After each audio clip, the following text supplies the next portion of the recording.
Thank you. Fox News has learned exclusively the first attempt to take out the most recent airborne object over Lake Huron missed its target.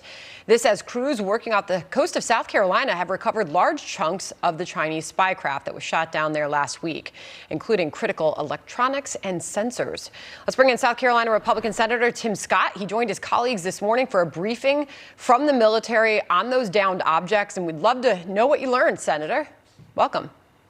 Well, thank you very much, Sandra. There's no doubt that what we've learned is that in the Alaska situation, the first balloon, we should have shot it down earlier. Certainly, we've seen a lot more activity, but frankly, weakness on the global stage, I believe, emboldens your adversaries. And part of the challenges that we're seeing today is driven by the weakness that President Biden has had on the global stage. Is there anything you can share with us that you learned that led you to that determination that it could have been and should have been shot down earlier?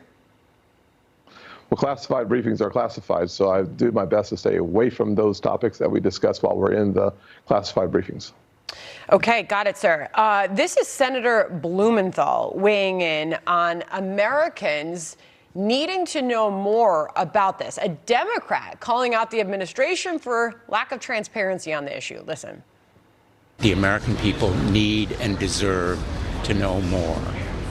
There is a lot of information presented to us this morning that could be told to the American people without any harm to sources or methods or our national security. But we're not getting more information. In fact, this was the president's press secretary, Senator, at the White House yesterday. She only offered up a few seconds before she said she had to go. Listen. There is no indication of aliens or extraterrestrial activity with these recent takedowns. Again, there is no indication of aliens or terrestrial activity with these recent takedowns. Her comments were met with laughs by the press, but no new information was offered, Senator. Well, frankly, the question really isn't the classified hearing this morning. The question is, should the Biden administration be more forthcoming with all the information that is necessary to help the American people understand the situation that we have today with China and, frankly, with being able to govern our own airspace? The answer to that question is absolutely, positively, unequivocally, we should have more information. Period. That has not been the case for the Biden administration, not just now, but beforehand, because they had balloons before we learned about them on January the 28th. So the question we really should be asking ourselves is, how do we get this president to do his job when it matters the most? And we have not seen that. That has more to do with the way he leads and less to do with what we heard this morning. But the fact of the matter is, without any question, we should have more information on a consistent basis given to the American people about the challenges that we face and about our ability to protect American citizens on the ground or in the air. Yeah, the administration did deploy John Kirby for quite some time to take questions from the press yesterday, but still didn't offer up a whole lot of new information other than confirming China does indeed have a balloon program and has for quite some time. And if we don't get a hold of it, they could develop it further and it could be, a force to reckon with. I want to ask you now about the economy. It seems this president and his team continue to tout success on the economy, yet brand new numbers on the inflation this morning would indicate otherwise. Inflation running much hotter than expected, up 6.4% year over year. Senator, you know very well this is something the American people are grappling with every single day. Absolutely, Sandra. And frankly, inflation was higher this month than last month. They expected a precipitous drop. They didn't see that. And if you think about the last 2 years, people who grew up like I grew up in a single-parent household, a 13.5% increase in inflation, frankly, what that means is 40% higher in gas, more than 20% in electricity, and your food up more than 20%. People working paycheck to paycheck cannot afford a single extra dime spent on necessities. Seniors with fixed incomes need every penny they have. And the inflationary effect that we're seeing in this administration, not just in this economy, but in this administration, is 3 times higher than what the Fed says should be our target of 2%.